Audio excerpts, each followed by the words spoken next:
Welcome back दोस्तों। इस video के अंदर हम लूप्स को देखेंगे कि लूप्स क्या हैं और उनको हम किस तरह यूज़ कर सकते हैं और उनका पर्पस क्या है। तो फर्स्ट ऑफ ऑल जो प्रीवियस हमने प्रोग्राम बनाया था हम उसको डिलीट कर देते हैं। तो मैं इधर ही कमेंट पोर्शन में आ जाता हूँ। यहाँ पे याद रखिएगा लूप यूज़ की जाती है हमारे पास जब भी हमने कोई चीज़ रेपिटेशन में करवानी हो।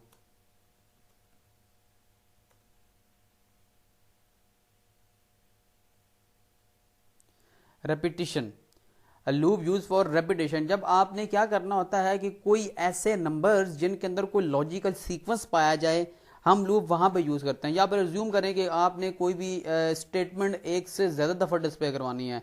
फॉर एग्जांपल आपने सी आउट को डिस्प्ले करवाना है 10 टाइम, तो क्या आप 10 दफा सी आउट लिखेंगे? तो फिर उसके लिए क्या होगा कि हम लूप लगा के एक ही बार हम उसमें उसको एंट्री पॉइंट बता देंगे कि आपने यानी लूप को बताना है कि कितनी बार हमें एग्जीक्यूशन चाहिए, कितनी बार हमें रिपीटेशन चाहिए चीज़ों की। तो वो हम उसकी कुछ स्टेटमेंट होगी, कुछ उसके चेक्स पॉइंट होंगे, हम उनको सेट करेंगे जिसके अकॉर्डिंगली हम अपनी वैल्यूज़ को डिस्प्ले करवा सकते हैं। तो स्टार्ट करते हैं। इसमें हमारे पास लूप जो होती हैं हमारे पास तीन तरह की लूप होती हैं। एक हमारे पास वाइल लूप होती है, सेकंड हमारे पास डू वाइल लूप होती है और थर्ड जो है वो हमारे पास फोर लूप होती है। तो सबसे ज्यादा जो यूज होने वाली लूप है वो फोर लूप है। वाइल लूप को बहुत ही ज्यादा कम यूज किया जाता है।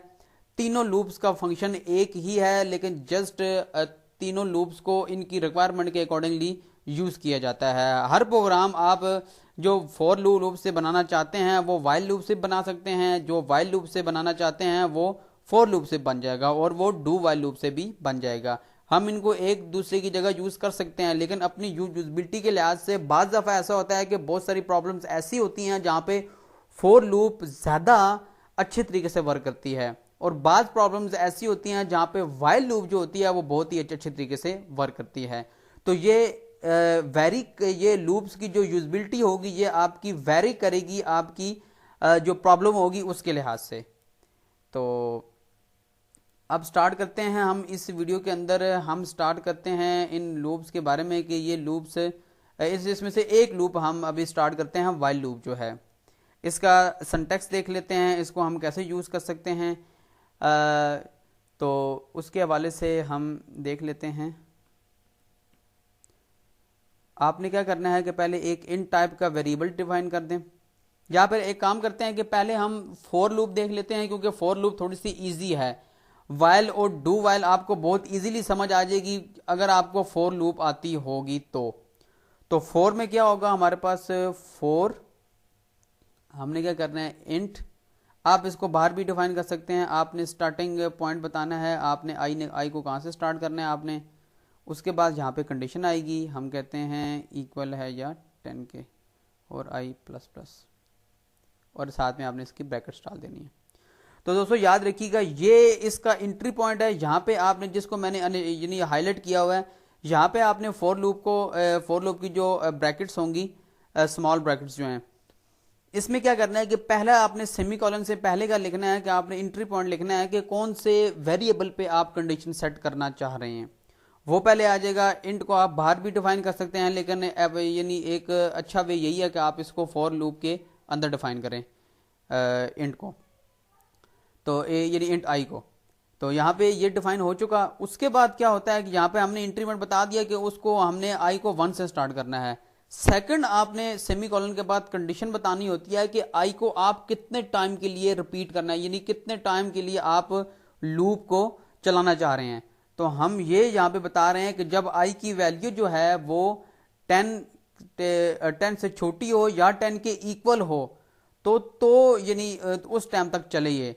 तो इट्स मीन के देखें अगर मैंने वही बात थी कि जो मैंने आपको पहले बताई थी, अगर मैं इक्वल नहीं डालता तो 10 को ये इंक्लूड नहीं करने वाला। यानी हमारी वैल्यूज जो हैं ये लूप ये बता रही है कि 1 से लेके 9 तक जब वैल्यू हो 9 तक हमें लूप की यानी आई की आइट्रेशन चाहिए। लूप जो हमारे पास आइट्रेट करेगी वो 1 से लेके 9 तक करेगी। जैसे ही आई की वैल्यू 10 होगी तो ये हमारे पास कंडीशन फॉल्स हो जाएगी और हमारी लूप स्टॉप हो जाएगी। क्योंकि जिस टाइम तक ये कंडीशन हमारे पास ट्रू रहती है उस टाइम तक लूप हमारे पास एग्जीक्यूट होती रहती है। तो मैं अभी आपको बताता हूं कि इसका फ्लो क्या होगा। उसके बाद फिर क्या होगा कि हमने साथ में अपना इंक्रीमेंटल साथ में, जहां पे आपके पास इंक्रीमेंट आपने बताना होता है कि आपने किस तरह इंक्रीमेंट करना है। ये पोस्ट इंक्रीमेंट है। मैं आपको यहाँ पे यानी कमेंट में ये चीज़ बता देता हूं कि अगर आप किसी भी वेरिएबल के आगे प्लस प्लस डाल दे तो उसका मतलब क्या होता है कि इसमें एक का प्लस कर दो इसी के अंदर, यानी इसकी जो वैल्यू है उसको छेड़े बगैर, यानी इसमें जो इसकी प्रीवियस वैल्यू है उसमें एक का ऐड करने के बाद दोबारा वैल्यू इसमें ऐड कर दो। फॉर एग्जांपल अगर आई की वैल्यू 1 है तो हमने आई प्लस यानी आई की वैल्यू 1 है और हमने आई प्लस प्लस किया है तो आई की वैल्यू 2 हो जाएगी, यानी उसी वैल्यू में एक का ऐड हो जाएगा। तो इसका मतलब ये होता है। अगर तो ये देखें जो आई प्लस प्लस लिखा हुआ है ये पोस्ट इंक्रीमेंट है, एक होता है हमारे पास प्री इंक्रीमेंट। तो ये क्या होगा कि देखें जहां पे इसको यूज किया जा रहा है, यहां पे जहां पर इसको यूज किया जाएगा, ठीक है, वहां पे पहले आई पे अगर आप कोई फंक्शनैलिटी परफॉर्म कर रहे हैं तो वहां पे क्या होगा कि पहले जो आई की प्रीवियस वैल्यू है वो एग्जीक्यूट होगी। अगर किसी फंक्शन के अंदर आपने फॉर एग्जांपल अगर आपने किया हुआ है, आपने मल्टीप्लाई आप मल्टीप्लाई का करवाना चाह रहे हैं आई के साथ, लेकिन आपने क्या करना चाह रहे हैं कि आपने साथ में आई को प्लस प्लस भी किया हुआ है। यूं कर लेते हैं 20 मल्टीप्लाई आई प्लस प्लस। तो इस केस में क्या होगा कि आपके पास देखें 20 अब देखें 30 सॉरी 30 में क्या है कि 30 के साथ अब देखें आई की वैल्यू हम अज्यूम करते हैं कि यानी आई की वैल्यू इस यानी स्टेटमेंट से पहले हम यहां इसको नहीं लिखते, हम एक काम कर लेते हैं, हम यहां लिख लेते हैं। हमारे पास इंट पी कर लेते हैं, पी इक्वल टू 1 के है और हम क्या करते हैं कि यानी यहां पे सी इक्वल टू कर देते हैं पी इंटू सॉरी 10 कर लेते हैं, 10 इंटू पी प्लस प्लस। अब देखें अब हम यहां पे क्या कर रहे हैं कि यहां पे मैं आपको जरा पोस्ट और जो प्री इंक्रीमेंट है इसको इसमें जरा फर्क बताना चाहता हूं। इसमें देखें अगर हम यहां पे अगर अब देखें यहां पे देखें हमने जो इसके ऊपर ऑपरेशन परफॉर्म किया है, अब देखें साथ में पी प्लस प्लस भी हो रहा है और साथ में पी के ऊपर हमने एक ऑपरेशन भी परफॉर्म कर दिया मल्टीप्लाई का। तो यहां पे क्या होगा कि यहां ऐसा नहीं होने वाला कि ये पहले देखें, इसका मतलब होता है पोस्ट, यानी अगर आपने किसी वेरिएबल के बाद अगर प्लस प्लस लगाया है तो इसमें ये पहले क्या करेगा कि पहले इसकी वैल्यू को इंक्रीमेंट नहीं करने वाला, पहले जो इसके ऊपर ऑपरेशन परफॉर्म हो रहा होगा वो करेगा। यानी 10 के साथ 2 को मल्टीप्लाई, यानी पी की वैल्यू 2 है तो 2 मल्टीप्लाई होगा 10 के साथ और जहां पे 20 सेव हो जाएगा। और इसके बाद अगर नेक्स्ट लाइन में अगर हम जाके पी को हम डिस्प्ले करवाते हैं, यहाँ पे हम यानी पहले तो हम यानी सी को डिस्प्ले करवा लेंगे और साथ में अगर हम पी को डिस्प्ले करवाते हैं तो पी की वैल्यू 3 हो चुकी होगी, लेकिन इस लाइन के अंदर हम पी की वैल्यू जो है वो 3 नहीं हो सकती क्योंकि ये पोस्ट इंक्रीमेंट है। लेकिन अगर हम इसको करके भी देख लेते हैं आपको बताने के तौर पे, सी आउट में करता हूं यहाँ पे सी, पहले हम यानी ये जो चले वो लगा रहा है वो कोई इशू की बात नहीं, हमने नीचे कुछ भी इसमें डिस्प्ले नहीं करवाया। तो हम यहाँ पे करते हैं, अब जरा देखिएगा 20 होगा हमारे पास 20 आएगा हमारे आउटपुट कोड में। इसमें सॉरी इसमें आप बेशक ब्रैकेट डाल दें।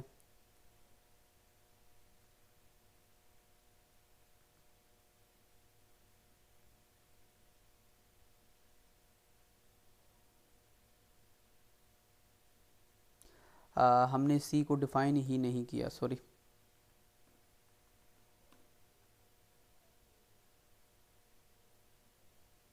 ये देखें हमारे पास 20 आ गया।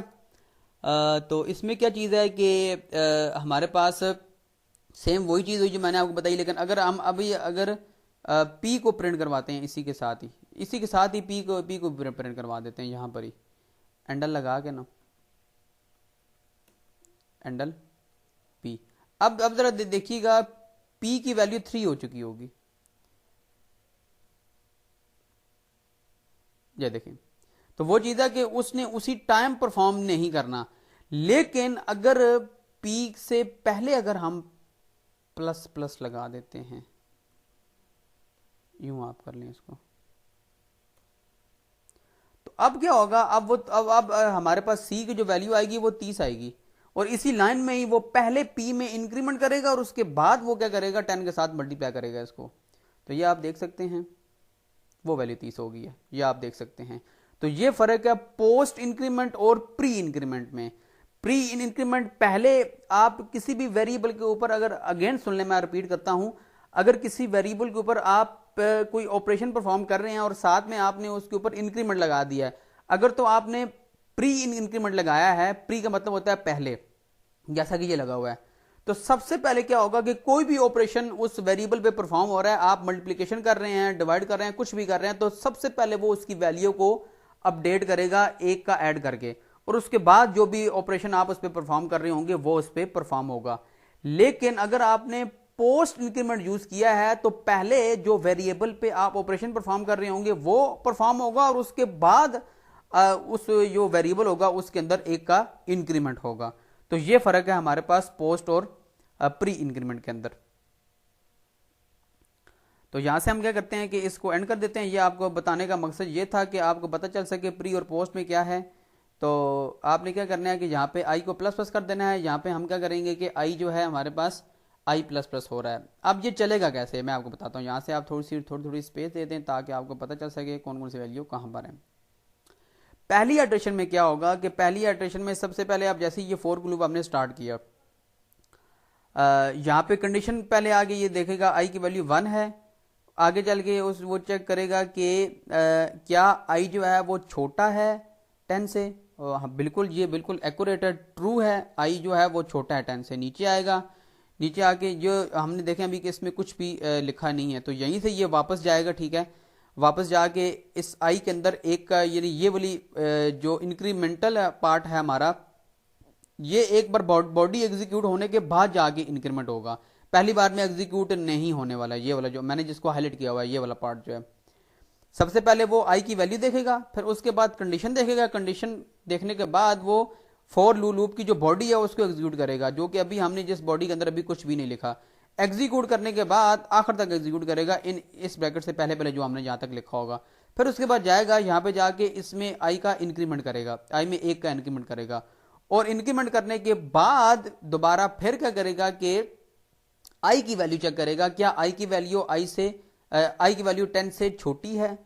अगेन क्या होगा कि नेक्स्ट जो हाइड्रेशन होगी, ठीक है, नेक्स्ट हाइड्रेशन में आई की वैल्यू 2 हो जाएगी। दूसरी बार में भी क्या होगा कि हमारी कंडीशन ये ट्रू हो गई है। दूसरी बार भी ये एग्जीक्यूट होगा, दूसरी बार आई की वैल्यू 2 हो जाएगी। फिर उसके बाद दोबारा क्या करेगा, ये इसमें इंक्रीमेंट करेगा आई में 1 का इंक्रीमेंट क्या करेगा। उसके बाद क्या होगा, इस तरह तीसरी बार, चौथी बार, पांचवी बार, इस तरह जब आई की वैल्यू नौवीं में हाइड्रेशन की बात कर रहा हूं, नौवीं हाइड्रेशन में क्या होगा कि नौवीं हाइड्रेशन में जब आई की वैल्यू 9 होगी तो ये यहां पे चेक करेगा कि क्या आई की वैल्यू 10 से छोटी है। तो ये बिल्कुल ट्रू है, 9 जो है वो 10 से छोटा है, तो ये एग्जीक्यूट होगा। एग्जीक्यूट होने के बाद आई में जब 1 का इंक्रीमेंट होगा तो आई की वैल्यू क्या हो जाएगी 10। तो अब जब दोबारा ये जब इसके साथ कंपेयर करेगा तो ये वाली कंडीशन यहां पे हो जाएगी फॉल्स। तो जब आई की वैल्यू 10 होगी तो उस टाइम क्या होगा कि आई इस लूप से यानी टर्मिनेट कर जाएगा, हम इस लूप से बाहर आ जाएंगे। ये कंडीशन जैसे ही फॉल्स होगी तो हमारी लूप की एग्जीक्यूशन स्टॉप हो जाएगी और हमारा कर्सर यहाँ पे लूप से बाहर आ जाएगा। तो हम यहाँ पे करके चेक कर लेते हैं। हम ऐसा कर लेते हैं कि सी आउट करके आई को ही डिस्प्ले करवा लेते हैं ताकि हमें पता चल सके। और वो देखिएगा, अभी देखें एक ही लाइन के अंदर ना वो 1 से लेकर 9 तक गिनती प्रिंट करवा देगा, एक ही लाइन में। देखिएगा जरा, अभी ये देखें 1 से लेकर 9 तक उसने क्या किया कि डिजिट को प्रिंट करवा दिया। अब हम क्या करते हैं कि ऐसे ही करते हैं, इसको हम हैंडल कर देते हैं।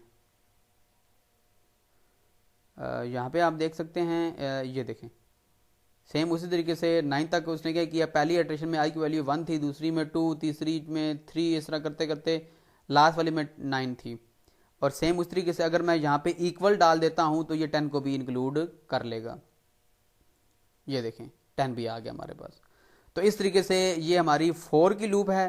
4 की लूप की मैंने आपको एग्जीक्यूशन करके बता दिया है। हम इसमें बहुत सारे और काम कर सकते हैं। हम इसमें टू का टेबल प्रिंट करवा सकते हैं, हम बहुत सारी और चीजें।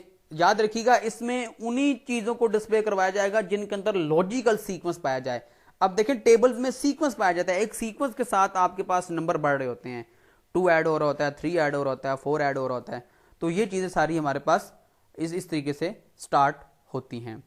तो हमने एक सिंपल सा प्रोग्राम बनाया। अब इसके अंदर हम एक काम कर लेते हैं, 2 का टेबल बना लेते हैं फटाफट 2 का टेबल बना लेते हैं जो कि 10 तक चले। तो सिंपली तौर पे देखें आई, अगर हम यहाँ पे देखें, आप जरा 2 के टेबल को देखें जरा। मैं यहाँ कमेंट में लिखता हूँ 2 × 1 = 2। अब देखें इस पूरे टेबल के अंदर आप देखें हार्ड कोड कौन सी चीज है और चेंज क्या हो रही है। देखें ये जो 1 है ये चेंज हो रहा है और ये जो 2 है ये चेंज हो रहा है। देखें यहाँ पे अगली बार में यहाँ पे 2 आ जाएगा, यहाँ पे 4 आ जाएगा, बाकी चीजें सारी वही रहनी है। तो जो चीजें हमारे पास हार्ड कोडेड हैं, देखें पहली बार में ये 1 हो जाएगा, 2 हो जाएगा, तो ये देखें आई हमारे पास मौजूद है ना, हम आई को एज यहाँ पे ही रख लेते हैं। तो हम क्या करते हैं, सबसे पहले हम कुछ चीजें हार्ड कोड कर लेते हैं। तो ये देखें 2 मैंने यहाँ पे लिख दिया, 2 के साथ हम मल्टीप्लाई को भी डाल देते हैं। मल्टीप्लाई के बाद देखें हमारे पास क्या है, हमारे पास है आई। अब देखें ये वाला आई, ये 1 होगा हमारे पास, ये जो 1 होगा हमारे पास एज अ पहली एडिशन में 1 होगा, दूसरी में 2, 3, 4 इस तरह करते करते एवरी सॉन 10 तक जाएगा। उसके बाद हम कर लेते हैं इक्वल, और इक्वल के बाद अब देखें आपके पास ये वैल्यू कैसे आ रही है। आप क्या कर रहे हैं कि आपने क्या किया कि 2 को, ये देखें 2 के साथ 1 को मल्टीप्लाई किया, फिर इक्वल में यह आ रहा है, फिर 2 के साथ आपने 2 को मल्टीप्लाई किया। तो सिंपली आप यहां पे क्या करें कि आई के साथ 2 को मल्टीप्लाई करा दें तो आपका 2 का टेबल बन जाएगा। ये देखें सिंपली तौर पे, और यहां पे आप आखिर पे लगा दें एंडल। अब हम जरा इसको एग्जीक्यूट करा के चेक करते हैं। तो दोस्तों ये देख सकते हैं आपके पास हमारे पास 2 का टेबल डिस्प्ले हो चुका है, सेम एज इट इज जैसे मैंने आपको बताया था। इस तरह आप बहुत सारे टेबल एंटर कर सकते हैं लूप को यूज करते हुए। अब देखें इसको आप अपने प्रोग्राम को इंडिपेंडेंट कर सकते हैं। आप कहते हैं कि यूजर कोई भी नंबर एंटर करे तो हम यहां से भी कर लेते हैं, इंट हम कर लेते हैं नम सी आउट इंटर नंबर। उप्स, इसको हमने लिखना था इंटर नंबर सी इन नम। और उसके बाद अब हम क्या कर लेते हैं, यहाँ पर आगे जो नम होगा, देखें अब यहाँ पे ये हार्ड कोड तो होने वाला है नहीं है, यहाँ पे यूजर कोई भी वैल्यू एंटर कर सकता है। हम इसको रहने देते हैं हार्ड कोड, और स्टार्ट में ही हम क्या कर लेते हैं नम आ गया। नम के बाद सेम देखें वही चीज़ रहेगी, हमने कोई भी इतनी चेंजेस नहीं की इसमें, और जस्ट यहाँ पे क्या आ जाएगा, यहाँ पे हमारे पास नम आ जाएगा सिंपली। अब देखिए टेबल हमारा बिल्कुल वैसा का वैसा ही है, इसमें कोई चेंजेस उस तरह की हमने नहीं की। मैं लिखता हूँ 2 लिखा, देखें 2 का टेबल प्रिंट हो गया। इसी के बाद अगर मैं लिखता हूँ, अब देखें हमारा प्रोग्राम इंडिपेंडेंट हो चुका है। मैं लिखता हूँ 3, तो वो देखें 3 का टेबल प्रिंट हो गया, सेम एक्यूरेट वैसे ही जैसे प्रिंट हो रहा है, जैसे टेबल होते हैं। इस तरीके से आप कोई भी नंबर लिखेंगे तो उसका टेबल ये प्रिंट करके दे देगा। मैं 12 लिखता हूँ तो देखें 12 का उसने टेबल प्रिंट करके दे दिया, एक्यूरेट वही वैल्यूज आ रही हैं, आप देख सकते हैं स्क्रीन पर। तो हमारा टेबल देखें इंडिपेंडेंट हो गया। अब देखें फॉर लूप का कितना बड़ा हमें फायदा हुआ कि हमें चीज़ें रेपिटेशन नहीं करनी पड़ी, जस्ट एक ही लाइन के अंदर हमारे पास चीज़ें सारी डिस्प्ले हो गई। तो इस तरह आप फॉर लूप के जरिए बहुत सारी चीज़ें बना सकते हैं, बहुत सारी यानी जो चीज़ें होंगी उनको आप डिस्प्ले करवा सकते हैं जिनके अंदर लॉजिकल सीक्वेंस पाया जाता है। अब देखें ये चीज़ आपको समझ आ चुकी है। फॉर लूप के ऊपर आप डिफरेंट किस्म की प्रैक्टिस करें। आप कोई भी क्वेश्चन वगैरह है फॉर लूप से रिलेटेड, आप वो कमेंट बॉक्स में मेंशन करें, मैं एज सून एज पॉसिबल उसका आंसर करूंगा।